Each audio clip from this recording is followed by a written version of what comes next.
Alors, bonjour à tous. Dans ce workshop, nous allons faire rapidement une démo. Donc, c'est un peu touchy, on va dire comme ça. Ce que je vais vous montrer, c'est tout simplement comment utiliser des filtres dans Ansible pour concevoir des configurations. On peut aussi faire des filtres pour consulter une configuration. Donc, une fois que vous allez voir comment ça se fait, vous allez essayer de reproduire cela avec d'autres exemples. Ou sinon, vous me demandez un exercice et je vous le donne. Très bien. Ce que nous allons faire, on va installer une bibliothèque Python. Donc, ça sera netadd pour faire uniquement du filtrage sur l'adresse IPv6 ou IPv4 et sur le netmask. Pour cela, on va installer Python pip ici et ensuite on va installer netadd. Alors, moi je suis sur Ubuntu, donc je vais vous donner ces commandes-là. Donc, hop, sudo apt get python, voilà, je dis yes.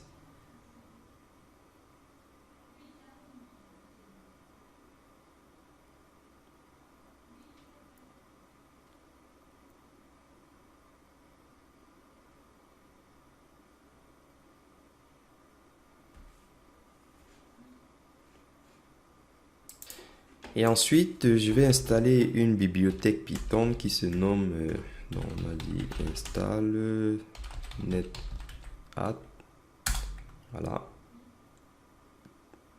Alors sudo.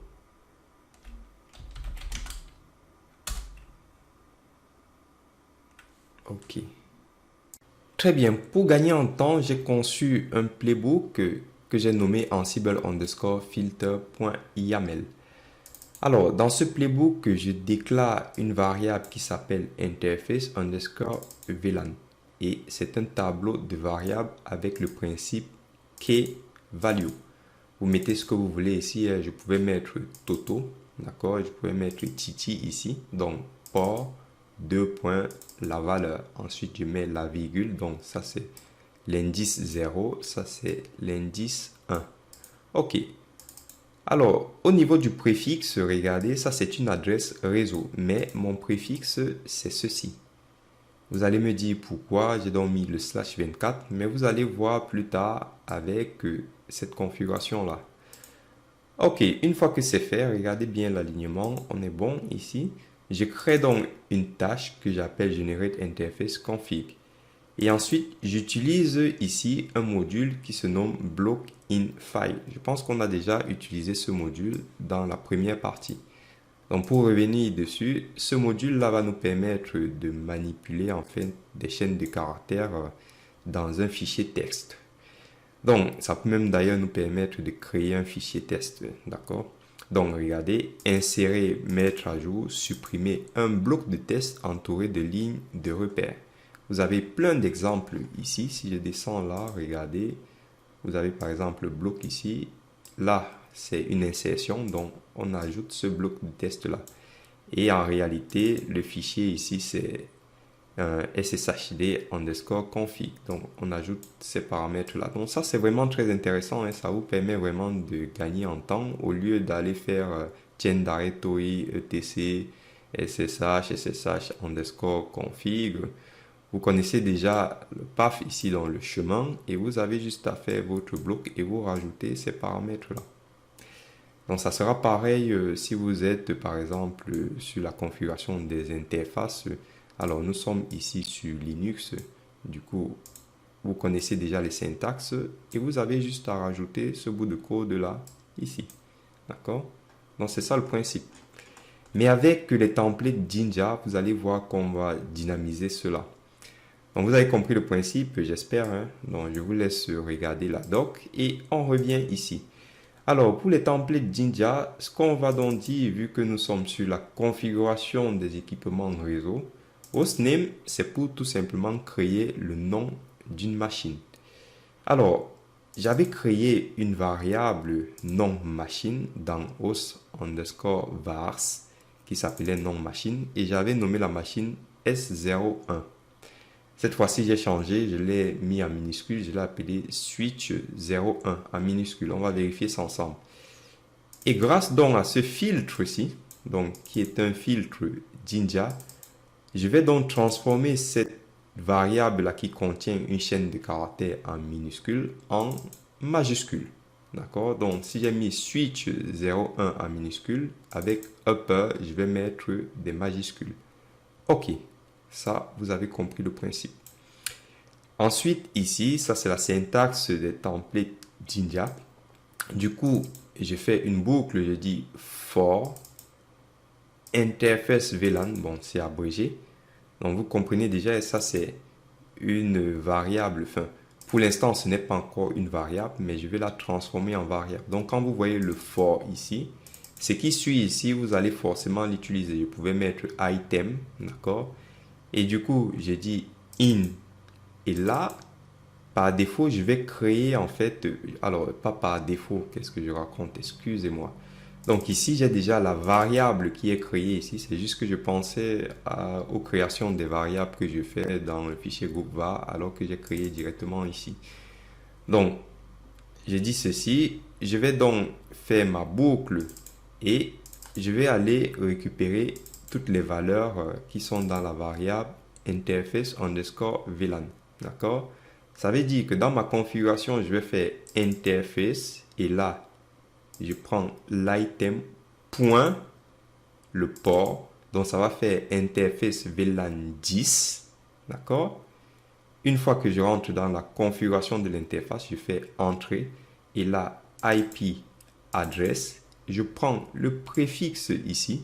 Sauf que, comme j'ai spécifié le préfixe ici avec le /24, je vais récupérer le /24. Or, vous savez que si, par exemple, je viens sur Cisco comme ceci, moi, je teste toujours dans Cisco. Alors, on va faire conft interface VLAN. On va par exemple prendre le 10. Regardez, IP adresse. On va mettre 10.10.10.10. Si je mets 0 et je mets /24 comme ça, ça ne va pas fonctionner. Voici notre problème. Sauf que ce qui est intéressant ici, c'est que comme nous sommes en train d'automatiser les choses, ça, c'est une adresse réseau. Donc, je connais déjà ici le masque de sous-réseau, c'est 3 x 255. D'accord? Mais au lieu de tout le temps aller faire un à un, mettre par exemple ici 10, 20, 30, 40, etc., je vais du coup automatiser tout ça. Et comment j'automatise tout ça? Regardez bien ici. Alors, je vais changer ici pour que vous puissiez voir. Et là, vous avez compris le principe. Donc, ici, c'est, on a dit, dans la boucle for, donc ça, point port pour récupérer la valeur de port ici. Ensuite, je mets un filtre ici. Et là, nous sommes maintenant sur notre net address que nous avons du coup installé. Donc, IPv4, j'ai dit que c'est bien de l'IPv4, d'accord? Et ici, je dis que la première adresse va commencer par, on va tester ensemble, 10, je pouvais dire 1, mais il dit 10. Et comme ça, il va regarder ici, il va mettre 10.10 et ensuite il va faire 20.10 et ici 30.10. Ensuite, le filtre qui suit dit tout simplement que je récupère cette partie-là, l'adresse IP. D'accord? Je récupère uniquement cette partie-là. C'est pour cela que c'est IPv4. Ça pouvait être IPv6. Hein. Donc, si nous sommes sur des plans d'adressage de type IPv6, bien sûr.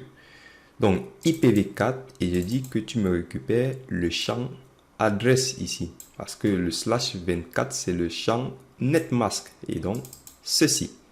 D'accord? Et là, on a fait notre filtre. Ensuite, on met ici, bien sûr, les commentaires, comme on a déjà fait. Et on ferme notre boucle. C'est tout. Donc, avec ceci, pour la destination, je vais donc sortir un fichier. Alors, j'ai mis conf, on va le mettre directement ici. Dans le répertoire courant.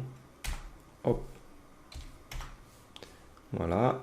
Et là, create yes. Donc ça, c'est ce que vous retrouvez sur la documentation officielle. Hein, regardez. Donc si je viens ici.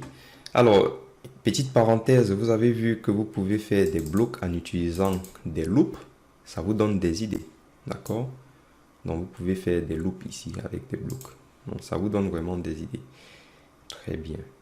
D'ailleurs, moi je vais me noter ça hein, comme lien. Donc à chaque fois que vous travaillez, que vous allez dans les documentations, notez-vous les liens. Tout simplement parce que vous avez vu qu'il y a beaucoup de choses. On ne peut pas tout retenir. Du coup, quand vous notez les liens, vous arrivez directement sur ces liens-là. Et vous pouvez voir que si vous voulez faire des choses, créer des choses, il y a tout pour vous aider ici. D'accord? Donc, ça vous donne déjà des idées.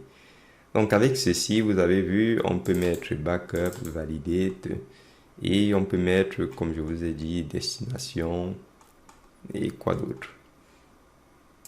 Bon, on ne donne pas d'exemple avec dest ici, mais si vous regardez bien la documentation en faisant tout simplement un CTRL F dans dest, je ne le vois pas ici, mais vous avez la possibilité de mettre un chemin ici, dest.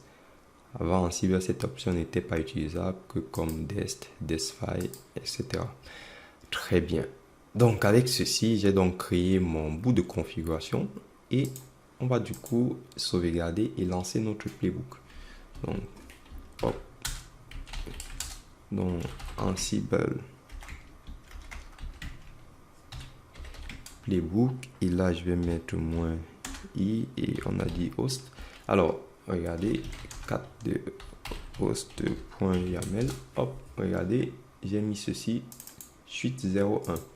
Ok, donc client et là je vais faire mon Ansible-playbook et là -i et on a dit que c'était quoi, host.yaml et ici qu'est-ce que je cherche, Ansible filter, hop, voilà, -k, demander le mot de passe. Alors il y a un problème. Network is enriched invocation. Hop. Qu'est-ce qui se passe? Ça ne marche jamais. Ah, d'accord. Ok. Je n'ai pas bloqué les getter facts. On en a déjà parlé des getter facts. Alors.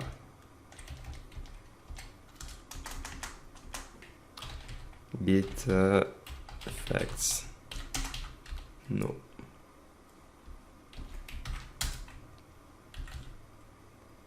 Voilà, et là,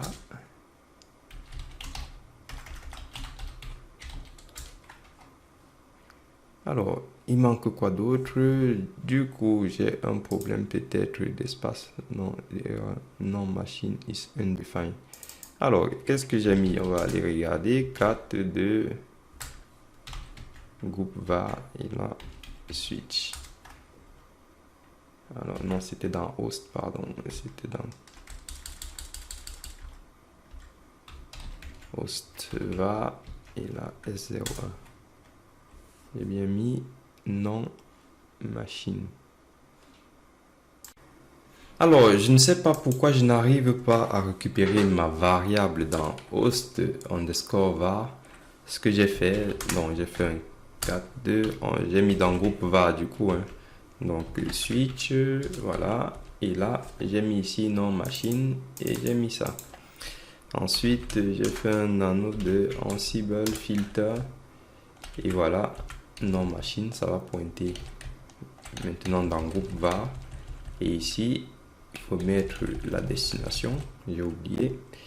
Une fois que c'est bon, donc la destination, moi je suis dans mon répertoire courant, hein, donc regardez, je suis bien ici dans home/awx Cisco et ensuite je vais créer ce fichier là. Ok. Donc avec ceci, je vais tout simplement faire, on va dire, nano de hostvar. Hostvar, ça marchait avant. Bon, je vais me poser la question plus tard pourquoi ça ne fonctionne pas, mais on va essayer de gagner en temps. Donc nano hostvar et là, ok, je vais supprimer ceci puisque ça ne veut pas fonctionner. Mais on a fait un test précédemment, on a vu que ça fonctionnait puisqu'on arrivait à récupérer les adresses IP. Et bien sûr, on a même utilisé une condition. Donc attention, ce que je vais faire, c'est, on va faire comme ça. nom machine, deux points, switch, -01. Donc, je vais investiguer plus tard. Ok, donc avec ceci, je vais faire ça, hop, et là, Ansible. Et voilà, j'ai le fichier qui est créé, donc ls. Et là, on a dit que c'était quoi la sortie? Donc c'était ceci, je vais faire un cat de VLAN underscore interface. Et voilà, j'ai maintenant interface VLAN 10 IP address. Alors, je pouvais faire un no shutdown et un exit, mais vous avez compris.